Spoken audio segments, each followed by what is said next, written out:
magandang tanghali po sa ating lahat. Today po, June 30, 1 year from the 2025 election. June 30 after the election, that's 1 year when our public officials took office. And of course, 4 years since 2022 presidential, national, and local elections. So 1 month from now, magkakaroon po tayo, less than 1 month from now, yung constitutionally mandated na State of the Nation. So, ngayong tanghali, allow me to speak about what I think, what many people think, kung ano po ang nasa puso at isipan ng marami nating mga kababayan, kung ano ang State of the Nation ngayon. Bakit? What's the purpose? Alam nyo po ang government official, pag gumawa ng isang pagkilos o gumawa ng isang action, meron pong corresponding reaction yan. Yan po ay isang principle. For every action, there is a reaction. Diba? So kung sinabi ko yung piso ay gagamitin sa pabahay, or yung piso ay gagamitin sa ayuda, or yung piso ay gagamitin para sa flood control, may reaction po yan. So, ang nangyayari po, pag nagkakaroon ng reaction sa ginawa ng isang namumuno, namamahala, or isang public servant, at ang reaction po ay galit, o ang reaction po ay negative, the public official has two choices. One is to double down. Diba? Halimbawa po, sa ginagawa ng Blue Ribbon Committee sa pangunguna nun, ni Senator Lacson at ngayon sa pamumuno ni Senator Erwin Tulfo at sabi nila yung subcommittee kay Senator Francis Pangilinan na hindi pa nag-aaksyon. So, meron pong reaction yan. So, you can double down. So, that's what Senator Lacson is doing, doubling down and saying na naging matapat siya sa takbo ng Blue Ribbon Committee. Or you can reflect. And when you reflect, pwede mong aminin ang pagkakamali. Tandaan po natin, pagka inamin natin ay may pagkakamali, it could be a partial mistake, it could be a crucial mistake, everything can be a mistake, but the point is, it is part of leadership to tell the people pag may mali at itama ito. Kasi kung pagpipilitan natin na ang mali ay tama, lalo pong lalaki ang problema. What is the biblical principle involved here? The biblical principle involved here is kung anong ating itatanim, yan din po ang ating aanihin. I can also say that the biblical principle here is about truth, katotohanan, na the truth shall set you free. Alam naman po natin sa Bible ang context po nun, ang katotohanan ng Panginoon na Jesucristo at yung freedom from sin. Having said that, many biblical principles, or all biblical principles, are applicable kahit tanggalin nyo po yung spiritual or religion. Diba? Katulad nung kung anong ating itatanim, yan ang ating aanihin. Magtanim ka ng saging, ang magiging puno at bunga niyan ay saging. Magtanim ka ng santol, ang magiging puno at prutas niyan ay santol. So, let's put everything into context first, no? First, meron po tayong announcement from the Ombudsman. Nakakasuhan ng plunder si Senator Marcoleta. Ano po yung context at background niyan? Noong 2025 SONA, sinabi ng Pangulo, mahiya naman kayo, exposing then what seemed to be anomalies and corruption sa flood control and sa infra. This was not new. Many senators in the 2023 to 24 budget, yung inyong lingkod po sa 2022 pa lang, discussion of the 2023 budget, tinanong na po natin bakit 1/3 bigla ng budget ay flood control at bakit 1/3 ay maintenance. So ang ating iniimbestigahan pa lang po mga kababayan, flood control pa lang ha. Sa maintenance, napakarami pa ho dyan. And 1/3 ulit ng budget yan. So kung trillion na po sa pinagsama after 3 to 4 years ang budget sa flood control, ang budget din po sa maintenance ay 3 to 4 years ay 1 trillion na rin. At isang departamento pa lang yan. Hindi pa natin pinag-uusapan ang BIR, Customs, bago po ang pamamahala nila.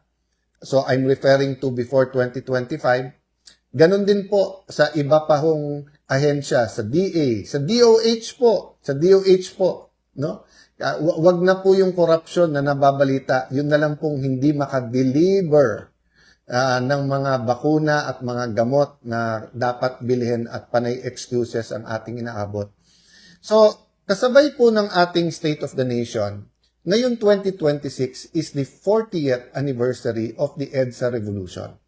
So, you cannot help it, but people like me, ako personally, I was at EDSA. My father was one of the first, di ba, dun sa assemblyman, kasama po si dating assemblyman, naging Congressman Goles, na nasa EDSA. And some were in the Marcos side, some were in the Cory Aquino side.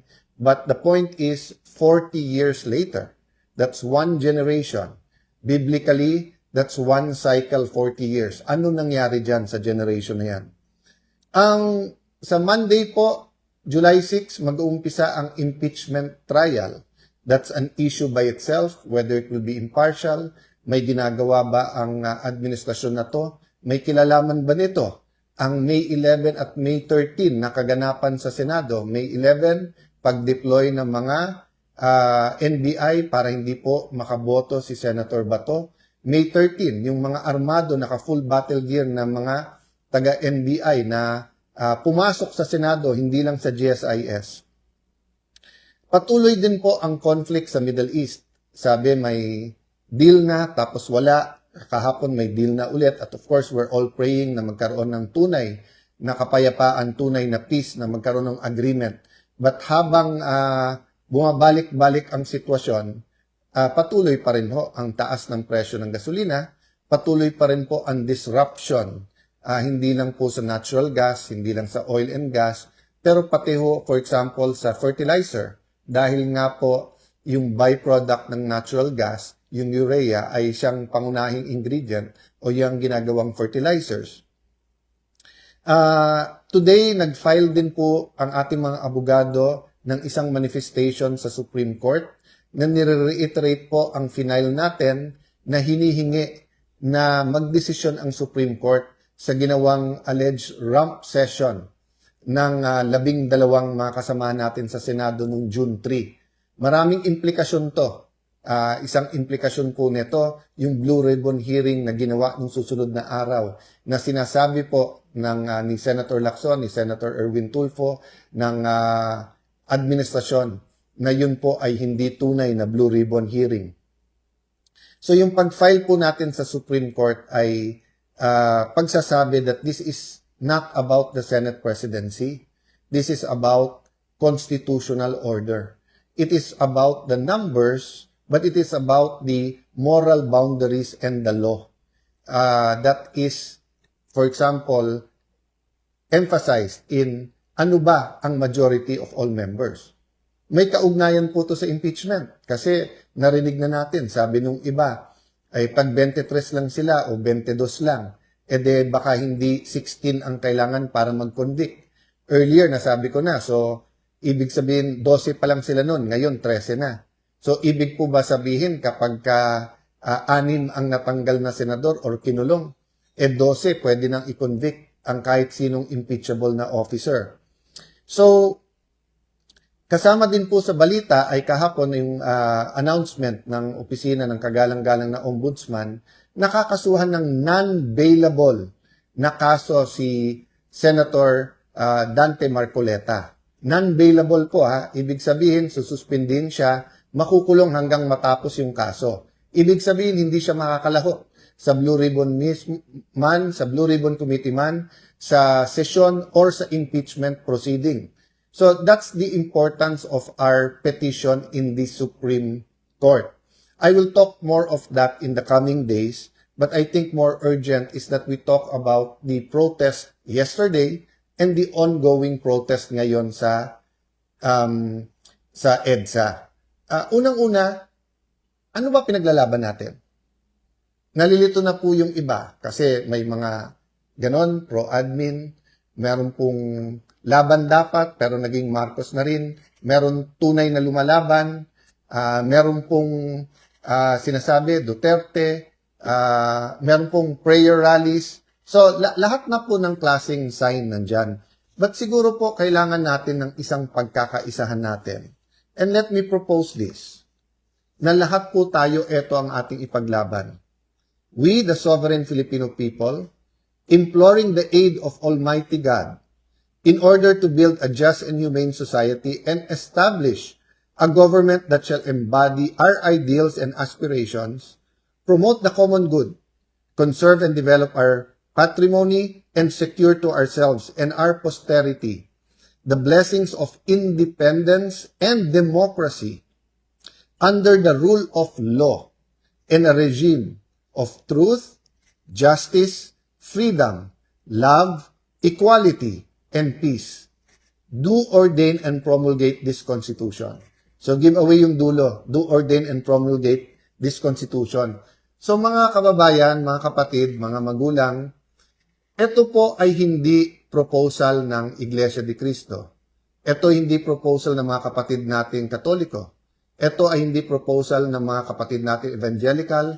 Hindi lang ito proposal ng mga kapatid nating Muslim. Hindi ito proposal lang ng Ilocano, ng Bisaya, ng Waray-Waray, ng Kapampangan, ng Bicolano. Hindi po. Ito po ay pinagkaisahan ng lahat ng Pilipino. Anuman ang edad, saan man pinanganak, anuman ang religion, anuman ang paniniwala, anuman ang pinaglalaban. Sabi po dito, with the aid of the Almighty God. So doon po nagsasabing ng wala pong dapat sa public discussions natin ang Panginoon. Ako isang ayon sa inyo, wag natin sabihin ang Panginoon ay para sa grupo na to o kampi sa akin ang Panginoon. Pero hindi natin pwedeng tanggalin ang Panginoon sa ating usapan. In fact, we should all be on His side. Why? Because without moral foundations, without a moral compass, so pinag-uusapan po natin dito ang Panginoon, but also yung pagtuturo. Siguro naman po, pagka tinignan natin ang pagtuturo ng Katoliko, ng Iglesia ni Cristo, ng Islam, tignan po natin ang Evangelical Christians, may nagsasabi po doon lahat bawal magnakaw. Nagsasabi po doon lahat na bawal pumatay. So cheating, stealing, and lying is a universal principle that we find. At kaya nga mayroon nakalagay dito po na independence and democracy under the rule of law, regime of truth. So, let me simplify. Sa lahat ng para sa katotohanan, magkakampi dapat tayo. Ang dapat po lumabas ang buong katotohanan. So, nung sinabi ng Pangulo, mahiya naman kayo, ibig sabihin po lahat ng guilty. At lahat po ng hindi guilty pero walang ginawa. So kami, lahat sa Senado, kung alam namin may nangyayari at nagkulang kami, dapat mahiya. Lahat sa Kongreso. Si Senator Erwin Tulfo mismo nagsabi, nung congressman siya, umiikot-ikot siya, at alam na may bentahan ng mga kontrata. Siya mismo nagsabi na tumatambay siya sa opisina ni Zaldico. O si Senator Lacson, buong buhay, nilalaban niya against pork barrel, pinaglalaban niya against corruption. We honor that. Kaming lahat po na nagbigay ng warning, bakit ganyan na ang budget ng DPWH, pero nagkulang po kami. So ang question, since SONA last year until now, ano ba nangyari? Ang problema po, imbis na ipaglaban ang batas, imbis na po na hanapin ang hustisya, imbis na ipaglaban ang katotohanan, binaluktot ang batas. Bend the law. So makikita po natin, yung Blue Ribbon Committee, maganda umpisa sa ilalim ni Senator Marcoleta. Hindi po perpekto, wala pong perpekto. Tandaan po natin mga kababayan kay Senator Lacson mismo or kay Senator Marcoleta po mismo, pag nagsimula ka mag-imbestiga, daan bilyon, trilyon piso ang umiikot sa mga bulsa na kumita na dito. So sabihin nyo po, sa 2 taon, 700 billion pesos. Sa 10%, 70 billion pesos yon. Sa 20%, 140 billion. Doon pa lang. Marami pang ibang pagkukunan ng pera. So, gumagalaw po yung pera. Yung mga kumita na yan, ayaw nila na lumabas yung katotohanan. Pwera pa yung kapangyarihan. Kasi pag nasa kapangyarihan ka, hindi mo lang ginagastos yung pera para pagtakpan, tuloy-tuloy din po ang pagkita o tuloy-tuloy pa rin ho ang corruption. Ano nangyari nung pumalit si Senator Lacson? Nung umpisa, lahat nanonood, kami, benefit of the doubt. Nung una, medyo nalihis lang, napunta sa Senado. Sige po, kasi dapat wala tayong sinasanto. Pero pakonti-konti po, naging malinaw. Na kung titignan mo po, yung dating malinaw kay Senator Marcoleta, naging malabo. Ano po yung ibig ko sabihin maging malabo? Nakita na ang Malacanang, nakita na si Senator Lacson, nakita na dun sa DOJ pa ata, tapos naging ombudsman kay kagalang-galang Boying Remulla, para bang may konting, nung umpisa parang konti Ngayon malinaw na may coordination. Pag sinabi ni Senator Lacson, dito dapat papunta, biglang nandyan na po yung kung sino man prosecutor or USEC o sa DOJ. Imbis na i-testing mo yung witness, itago yung affidavit at i-testing kung siya talaga sumulat nun, gusto basahin yung affidavit lang. At pagkatapos, dadalhin sa DOJ. Ang dami ko pong detalye na pwedeng sabihin at sa tamang panahon. What's the main point? The main point is, the Office of the Ombudsman, and don't get me wrong, I am one of those who watched the career of Ombudsman Boying Remulla. And like any other Philippine politician, he has done great things, and there are some things I disagree with. And when he said, wala tayong sasantuhin dito, that was scary for many, but it has to be done. Pero ano nga po ang nangyari sa pamamahala ni Senator Lacson? Si Senator Lacson na nagsabi, dito ang direksyon, eto sasabihin. Nung may nabanggit ng mga pangalan, siya na magsasabi, eto sinabi ni Yusek Bernardo, meron delivery pero hindi sa Malacayan, sa ganito. Di ba? So, naging kasangkapan ang Blue Ribbon Committee para baluktutin ang batas, imbis na para ito'y gamitin para lumabas ang katotohanan. That's why nung May 11, nagkapag-asa, hindi dahil sa akin, hindi dahil ako'y naging Senate President, kung hindi dahil yung bagong majority na galing sa minority ay nagsabing tatlo ang ating priority. An impartial impeachment, lumabas ang buong katotohanan sa flood control, at i-address ang problema ng ekonomiya. And I am concerned that it is not only the truth regarding corruption, regarding the flood control scam, regarding many other scams that is being withheld from us. The true state of our economy, ang tunay na pananalapi ng ating gobyerno, magkano na yung utang, anong gastusin, mabagal ba, mabilis ang paglabas ng DBM ng projects, kamusta po ang ating mga government contracts, yung spending. Maraming businessman ang nagsasabi, 20-30% na ang baba ng kanilang sales or ng income or ng tama sa kanilang negosyo. Maraming negosyante nagsasabi na even when the US announced na magkakasundo na sila ng Iran at ng Israel, ay lalong hihirap at the end of the year. So there is a lack of honesty. But it is more than a lack of honesty. There is cheating, stealing, lying. So today, the government is facing protest. And they can do two things. Double down. Kami tama, ikulong na lang kayong lahat ng makukulit. Tandaan nyo po, hindi ordinaryong kaso to. Hindi na to yung mga cyber libel na makikita nung una. Sabi ko, ba't yung NBI ngayon? Naging Commission on Cyber Libel, yun na lang. And then, pagkatapos, nakita nyo po sa Senado kung anong ginawa. So, nakita na po natin na marami na pong ginawang attack dogs. Maraming institusyon ang tinatamaan na. Kaya napaka-importante ng Korte at ng Supreme Court. Again po we're not against the full application of the law. Lahat ng dapat managot. Pero hindi naman pwede pong medyo aayusin para non-bailable para mabawasan mga senador. para hindi na pwede mag-participate. Tapos pagkatapos sasabihin, pag kumampi doon, absuelto na, o wala ng kaso, o non-bailable na. Pag dito, hindi. O, hintayin natin si Jinggoy Estrada kasi siya nagsabing may ebidensya siya at hiningi niya na sa tamang panahon siya maglalabas. Pero let's assume good faith. Let's say tama si Ombudsman Boying na walang deal. Sige, hintayin natin. But the point is, bakit po sinasabi ng Ombudsman meron mastermind? Pero bakit nahuhuli? Di ba kung may mastermind, dapat inilabas na kung paano siya naging mastermind tapos kinasuhan. Pero bakit po sinasabi ni Senator Lacson, walang mastermind? Napakagaling naman po kung ganong kalaking anomalya, ganyang kalaking corruption, tapos walang mastermind.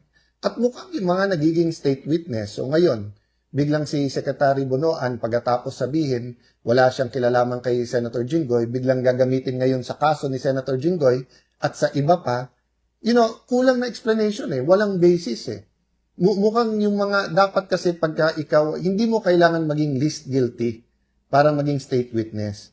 Pero kailangan hindi ikaw ang most guilty.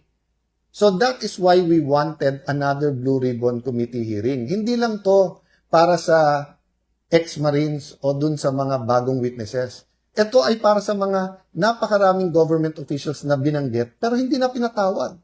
Tapos ang nag-testify na para sa kanila si Senator Lacson na. Tapos sasabihin ni Senator Lacson para sa 2028 to. Sino ba po sa amin, sa grupo namin ang nag-iisip ng 2028? Samantalang sa grupo ng majority ngayon, alam naman natin, nag-uunahan, nilo-launch na nga ang pagtatakbo. Sayang, Senator Lacson. Kasi alam mo, kung yan ay pinagpatuloy mo, sana yung lifelong struggle mo against corruption tumatak sa'yo. Who knows? Baka ikaw pa naging choice for president sa susunod. Pero hindi, sinira nyo Sinira mo. Ang ginawa, you bent the law. Diba? May agenda. And who are you protecting? What are you, why? Why? After years, diba? So, ito po ang problema. Yung ibang mga taga-Malacanang lalong tumatapang. Bakit? Kasi yung Senado na last bastion of democracy, siya pang nagamit para lalong magkaroon ng injustice. So kung pakonti-konti itong mga institusyon na to, DOJ, NBI, di ba, minsan ginagamit ang kapulisan, paggamit po sa iba't ibang mga ahensya ng gobyerno, hindi lang para sa corruption, pero baluktutin ang batas. So mga kasama, I ask you today, number 1, prayer po. Prayers move mountains. Number 2, participate in your way. If what you can do is pray, then pray. If what you can do is pray but also post in your Facebook, in your Instagram, sa kahit anong social media, meron kayong WhatsApp, Viber groups, imulat ang ating mga kababayan sa nangyayari sa ating bansa. Sa inyo na nandito lang sa Greater Metro Manila at mapapakita nyo yung boses nyo, sumama po sa ating po mga kilos protesta. Let us support and let our voices be heard. Now, if hindi kayo makakapunta sa EDSA, pero meron kayong maliit na community, magtipon-tipon po kayo. Kaya 10, 20, 30. I-post nyo sa social media. Bakit po to importante? Dahil sa bawat action, may reaction. I-interpret na naman to ng ating gobyerno na tama ginagawa nila. Na yung pananakit ay nagwo-work. Na pwede nalang arestuhin at kasuhan ng non-bailable ang kahit sino. Pakonti ng pakonti po ang inyong mga lingkod sa Senado dahil sa ginagawa nila. So, nung nakulong nila at kulang yung protesta kay Jinggoy Estrada, na-predict nila yon, natakot yung iba natin mga kasama. So, ngayon, sinusubukan naman nila kay Senator Marcoleta. Sana po hindi tayo pumayag kasi mali talaga. Mali talaga po, kahit anong tingin nyo. Sabi nung iba, ipaubayan nyo sa korte. Alam nyo po, pagka yung batas ay binabaluktot na at ginagamit na ang ating legal system, hihina yung ating mga institusyon. Again, 40 years after EDSA. That's what happened during martial law. At the start, sabi nila, may disiplina. At the start, na-address ang mga problema sa ating bansa, na check ang ating mga oligarchs, nabigyan ng check ang armed struggle. Pero tignan nyo po anong nangyari later on. Nagkaroon ng cronies. Nagkaroon ng maraming exemption. Pag mayaman, walang batas. Pag mahirap, kailangan sumunod sa batas. Kaliwat kanan ang human rights violation at pagkukulong. At tapos nangyari, lalong lumaki ang armed struggle. Because pag nagkaroon ng injustice, iba-iba tayo ng takbuhan. Some run to prayer, some run to religion, some run to armed struggle, some run to the streets. That's why ang pakiusap ko sa ating law enforcers, not only maximum tolerance, respect the right for peaceful processes and peaceful protest. Ang hiningi po natin ay sundin ang Constitution. Kaya ang hinihingi natin ay peaceful protest. Pero napaka-importante po mga kababayan na maramdaman ng gobyernong ito na mali ang kanilang ginagawa. Na hindi tayo parayag na pagtatakpan po ang katotohanan. Injustice. Sabi po nila, we are obstructing justice. Hindi po, we are obstructing injustice. Pag injustice na po, kailangan iharang na natin ang ating mga katawan. Kailangan magsakripisyo na po tayo. Kailangan po handa tayo sa kahit anuman kinakaharap natin. Bakit? Kasi po patapang ng patapang yung mga nagnanakaw. Patapang na patapang po yung cover up. At kita nyo po madalas tahimik na ang aming grupo. Pero tuwing tatahimik, hindi lang bagong issue. Hindi lang yung impeachment na lang, wala nang iba. Parang palalabasin pa nila na yung May 11 hanggang June 16 ay kasalanan ng isang grupo na gusto lang maging malaya ang ating bansa, na gusto ang katotohanan ay lumabas. Bakit wala nang gulo ngayon sa Senado? Kasi happy na po ang Malacanang sa sitwasyon sa Senado. Pero tanong ko po sa inyo mga kababayan, happy ba kayo sa sitwasyon sa ating bansa? Mahirap ang buhay. Kaya walang may gusto po na may mga protesta at may magulo. Pero alam nyo po, ang kaguluhan ay dala ng corruption at kahirapan. Hindi to dala ng mga protesta. So ngayong tanghaling to, mga kababayan, let's all join in prayer, asking God for solutions for our country. But let's put a step to our prayer. So with your permission, may I lead us in a short prayer. Diyos Ama, lumalapit po kami sa inyo. Anuman ang aming religion, anuman po ang aming edad, anuman ang aming estado sa buhay, kami po man ay senior citizen or young people sa ating bansa. Kami po man ay nasa Luzon, Visayas, Mindanao or all around the world. We surrender everything to you. Kami po ay likha nyo. We're made in your nature and in your image. We know, Lord, that you intended the Philippines to be a powerful nation, to be a rich nation, to be a prosperous nation. You empowered Filipinos with understanding, wisdom, and knowledge. Ngunit katulad po ng isang paso na puno po to ng liquid gold, ay unti-unti itong binutas ng mga dapat pumuprotekta nito. Para po mapunta ko saan-saan, pati sa sariling bulsa. Sometimes there were good intentions. Most of the times there were bad intentions. But we know that there is now a time of reckoning and shaking. So as we pray for mercy for our people and nation, we pray that you spare us from calamities, yan po man ay maging earthquakes o malalakas na bagyo, sa mga sunog, sa mga baha na nangyayari. We do know, Lord God, na sa bawat aksyon may reaksyon. Sa bawat tinanim may aanihin. At itong mga baha ay ani dahil po sa ginawa sa nature, sa kalikasan, ginawa po sa pandarambong sa ating pong mga proyektong pang-flood control. So Lord, as we ask for your forgiveness, we ask, Lord, that as we seek your kingdom and righteousness, you raise up the right leaders. Leaders, Lord, sa bawat pamilya. Leaders sa bawat simbahan. Leaders sa business community. Leaders po sa health sector. Leaders po sa media. Leaders po sa entertainment. Leaders po sa ating gobyerno na ipaglalaban po ang katotohanan. We lift this up to you in Jesus' name. At kung ano pa ang religion ng ating mga kababayan, we join them in the desire for a better Philippines. In the desire for justice.